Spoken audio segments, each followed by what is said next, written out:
Representative Rodne, where are we right now? Right now we're on the floor of the House. It's day 25 of a 105-day session.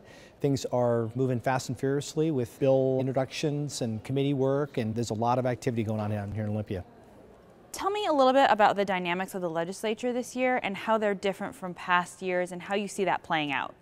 Well, it's interesting because there's a coalition in the Senate made up of 2 Democrats and 23 Republicans that have formed bipartisan majority coalition, really kind of a philosophical majority that's really focused on passing a sustainable, fiscally responsible budget. That dynamic, I'm hopeful, will create incentive for the House to follow suit and likewise engage in fiscally responsible budgeting, because for the last 8 years we've had unsustainable budgets from Olympia because we've had majority one-party control of the entire process. And so now we've got a different approach in the Senate. I think that's going to result in true compromise. What are your legislative priorities this year? Real simple, it's reforming K-12 education. We had that landmark Washington Supreme Court decision, the McCleary decision back in the spring, that held that the state was underfunding and not fulfilling its constitutional obligation to fully fund K-12 education. And so I'm looking forward to working with colleagues from both sides of the aisle this session to increase our funding and increase our reforms of K-12 education in line with the McCleary decision. Also focused on jobs and the economy. And I know that we are still in this recession. There's too many Washingtonians out of work. We've got a lot of priority bills geared around helping put Washingtonians back to work. We're going to do workers' comp reform.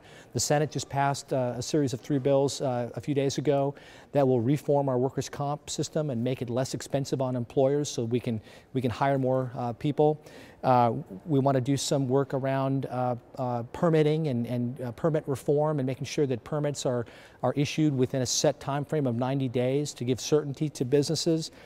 And what's really fundamentally important is that we pass a sustainable, fiscally responsible budget that lives within our means. I fully support the 2/3 supermajority to raise taxes, so we're going to have to live within our means, and I'd like to save anywhere from $500 to $600 million in reserve.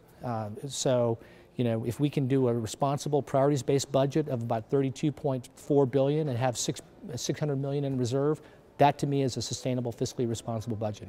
Tell me about some of the transportation projects and issues you see coming down the pike this year and what that'll mean to 5th District citizens. It's a great question. Of course, my district is really dependent on I-90, Highway 18. The folks in the 5th District really commute to work in Bellevue and Seattle, so it's those arterials, those major corridors of significance that are really important. The key thing, I think, throughout the statewide transportation system is how are we going to maintain our infrastructure? You know, the gas tax is a diminishing revenue source. That is in large part how we maintain and operate our road system. And so there's going to be some talk about alternative ways to raise revenue for important infrastructure maintenance and projects. I'm not going to be supportive of a gas tax increase.